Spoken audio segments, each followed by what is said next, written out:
If we look at our students' learning as a journey, then the individualized education plan is our roadmap. As a special education case manager, you will have several responsibilities. One of the more important responsibilities will be the development of the individualized education plan, and you'll do this with the assistance of the IEP team. You will also be responsible for providing instruction in the general education classroom as well as in the resource setting. You'll be responsible for supporting learning in the general education classroom by helping with remediation in specific areas, as well as helping to provide accommodations for students. The present level of performance in an IEP provides us with our starting points or our baselines. This part of our IEP should tell us where our students are performing. Furthermore, all the goals in the IEP should be based directly on information in the present level of performance. If an IEP does not have a good present level of performance, it is impossible to have an appropriate IEP. It is very important that the information in the present level of performance is current, that it is thorough, and that it provides information regarding all the deficit areas that a student has, and that the information also includes the student's strengths and learning preferences.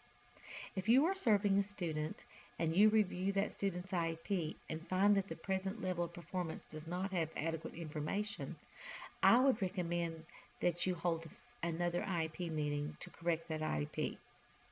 As a special education teacher, your first responsibility is to implement the IEP.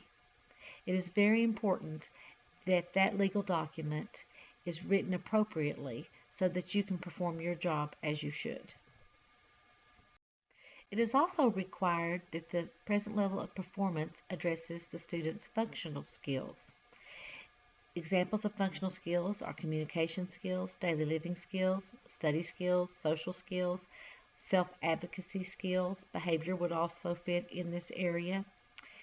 Remember to address this. Even if the student doesn't have problems in these areas, you can still report on the fact that the student is doing well or doing well in comparison to their age-appropriate peers in these areas.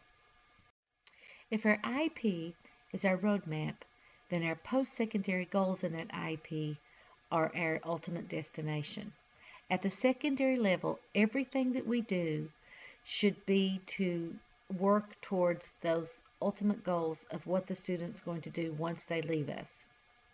Therefore, all of our goals, our annual goals, should be directly related to the post-secondary goals, and all of our instruction and accommodations should be geared towards mastering those goals. It is very important to remember that post-secondary goals have to be measurable, just like any other goal. They should be updated and refined with each IEP. Naturally, as students mature, their goals may change. This should be addressed at each IEP meeting. Since our post-secondary goals are our ultimate destination, we can look at our annual goals as targets along the way to that ultimate destination. These goals should tell everyone who looks at that IEP what that student will be accomplishing within this year that will help them get a little closer to that ultimate post-secondary goal. Even though all of the annual goals should be directly related to the post-secondary goals, it is still necessary to also include at least one actual transition goal. Accommodations are the vehicles for access to the curriculum. It's very important that students only receive accommodations that they need. We do not want to provide unnecessary accommodations or accommodations that give students an unfair advantage. They should only level the playing field for a student. And remember, when deciding on accommodations, to think of the way that we can help the students access the curriculum in the most independent fashion. For example, if a student can use the audio accommodation already built into a computer program, this is much better than having someone read to them. Or if a student can actually type a paper on a word processor, this is much better than having a scribe. Look at each accommodation very carefully and make sure that the student needs the accommodation, and make sure that you have provided the accommodation that allows for the most independence for that student. Just 2 words about services and placement. We are always obligated to the least restrictive environment. Therefore, we cannot pull a student out of the Gen Ed curriculum unless we can show that it's impossible for them to have their educational needs met within the inclusive environment with supports. Another thing that's very important is that all services should be individualized. Never say that you're going to serve students a specific way because that's the way you serve all students in the 10th grade or all students with a learning disability. It's very important that our services are determined by the student's specific needs.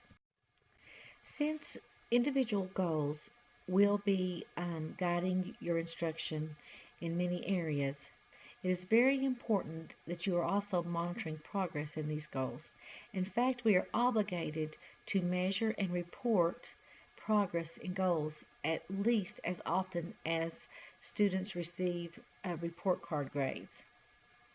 I can't stress to you how important it is that your goals are measurable and that you are collecting data on these in an objective way. It is very difficult, or actually impossible, to show that a student has made progress if you do not have baseline information. This goes back to our present level of performance, and in our school district we also require baseline actually embedded within the goal. Without baseline information either in the PLOP or in the goal, it is impossible to show that a student is making progress. It is important that you know the IEPs of all the students that you will be serving. Sometimes you will actually inherit IEPs from other case managers. It is my suggestion that you review these IEPs carefully, and if they are not written correctly, correct them. Once you are a student's case manager, you are responsible for that IEP. And personally, as a professional, I would not want to be responsible for an IEP that was not written correctly. Secondly, you must make sure that IEPs are implemented as they are written. This is your job. An IEP is a legal document, and it must be implemented as written. Third, make sure that if it's being implemented, that it is effective. If an IEP is not effective, it's time to go back to the table, get with your IEP team, and look at that IEP again.